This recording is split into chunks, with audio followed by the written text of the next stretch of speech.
ٹھیک ہے. اللہ اکبر نماز میں جو ہے قرآن میں نہیں ہے. اعوذ باللہ من الشیطان الرجیم قرآن میں نہیں ہے. حکم ہے کہ جب قرآن پڑھو تو شیطان سے پناہ مانگو، مگر مانگنے کے لیے یہ لفظ نہیں، پورے قرآن میں نہیں اعوذ باللہ من الشیطان. حضور نے سکھایا الفاظ نہیں نہ. اسی طرح یہ حکم ہے سبح اسم ربک الاعلی، اپنے اعلیٰ رب کی تسبیح کر، مگر سبحان ربی الاعلی یا سبحان ربی الاعلی و بحمدہ شیعہ دوست پڑھتے ہیں. ہماری حدیثوں میں بھی آتا ہے، یہ بھی آپ بھی کبھی کبھی پڑھ لیا کریں سبحان ربی الاعلی و بحمدہ. نہیں لفظ ان میں سے کوئی نہیں، حضور نے سکھایا. سبحان نماز میں فسبح بسم ربک العظیم، اپنے عظیم رب کی تسبیح کر. اس کی تعمیل بھی حضور نے سبحان ربی العظیم یا سبحان ربی العظیم و بحمدہ. سمع اللہ لمن حمدہ سب کہتے ہیں، شیعہ سنی، کوئی قرآن میں نہیں. اشہد ان لا الہ الا اللہ و اشہد ان محمد عبدہ ورسولہ، یہ کلمہ بنا ہوا نماز میں نہیں ہے، قرآن میں نہیں ہے. درود پاک کا حکم ہے مگر لفظ اللہم صلی علی محمد وعلی آلہ قرآن میں نہیں ہے، حضور نے سکھایا. السلام علیکہ ایھا النبی ورحمۃ اللہ وبرکاتہ کہاں ہے قرآن میں؟ السلام علینا وعلی عباد اللہ کوئی. نماز کے آخر السلام علیکم ورحمۃ اللہ وبرکاتہ کوئی. یہ سارا جو قرآن لانے والا ہے نا، اس نے قرآن کے احکام کی تعمیل کے طریقے بتائے.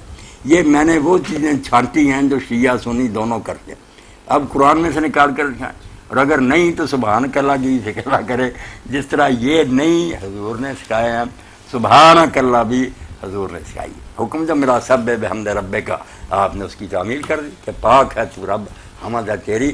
یہ میں نے صاف ذہن کر دیا کیونکہ مجھے پتہ کئی شیعہ دو یہی شوشہ چھوڑتے رہتے ہیں کہ سبحانک اللہ نہیں. اس لیے میں ایسی ضرب لگائی ہے، ضرب کلندری، کہ اب سر پھٹ جائیں گے کہ نکالو اپنی نمازوں کا. یہ ہے اگر قرآن میں کہیں ہے اللہ اکبر نہیں ہے، اعوذ باللہ نہیں ہے، سبحان ربی العظیم نہیں، سمع اللہ لمن حمدہ نہیں، درود شریف نہیں، السلام علینا نہیں، سارا بتا دی.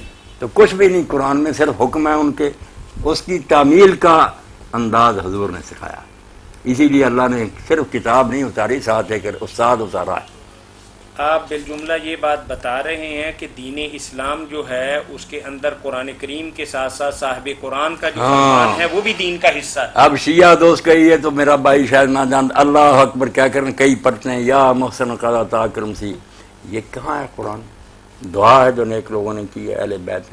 تو مطلب میرے کہنے کا کہ یہ بچوں والی باتیں جو سنی سنائی نا کہ شیعہ یہ کرتے ہیں، سنی ان سے جان چھڑائیں. سب ٹھیک کرتے ہیں، نیکوں سے لیے ہیں، نبی سے لیے ہیں. اس لیے یہ ایسے سوال اور شوشے صرف شرارتی لوگوں نے اٹھائے کہ سنی یہ پڑھتے بلا. نہیں، بعض اوقات مولانا ایسا ہوتا ہے کہ آدمی کا اپنا ذہن اتنا پختہ نہیں ہوتا تو دوسرا بندہ بات کر کے اسے مخمسے میں ڈال دیتا ہے نا. ذاکر وغیرہ جو ہے یہ ہمارے ملا جو ایسی چیزیں چھیڑتے رہتے ہیں کہ شیعہ یہ کرتے ہیں، وہ کہتے ہیں سنی یہ کرتے ہیں. بیوقوف ہوتے ہیں. سب چیزوں کی جڑ ہے، بنیاد ہے. لکل نسل رسی، کوئی ہوا میں کھڑے، بہت مضبوط جڑے ہر گروہ کی. مجھے پتہ، میں نہیں کسی سے نفرت اسی لیے کرتا، میں جانتا ہوں کہ کہاں سے چیز انہوں نے لی ہے.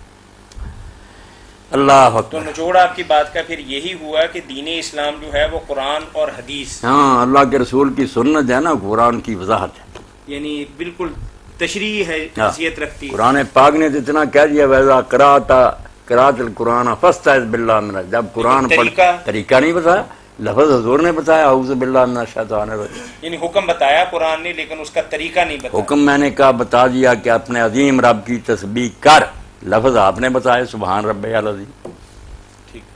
سبح اسم ربک الاعلی بتا دیا کہ اپنے اعلیٰ رب کی تسبیح کر، سبحان ربی الاعلی.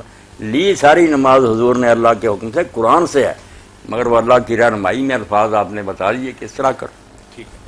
جزاکم اللہ خیر. اس خوبصورت بات کے ساتھ ہی کہ دین اسلام جو ہے وہ قرآن اور حدیث دونوں پر عمل کرنے کا نام ہے. قرآن کریم کے اندر احکامات جو ہیں وہ بالجملہ آئے ہیں جس کی تفصیل نبی کریم صلی اللہ علیہ وسلم نے اپنے فرامین مبارکہ کے ذریعے امت مسلمہ کو بتائی بھی اور کی بھی. تو اس کا معنی یہ ہوا کہ قرآن اور حدیث اسلام کے بنیادی دونوں ماخذ ہیں.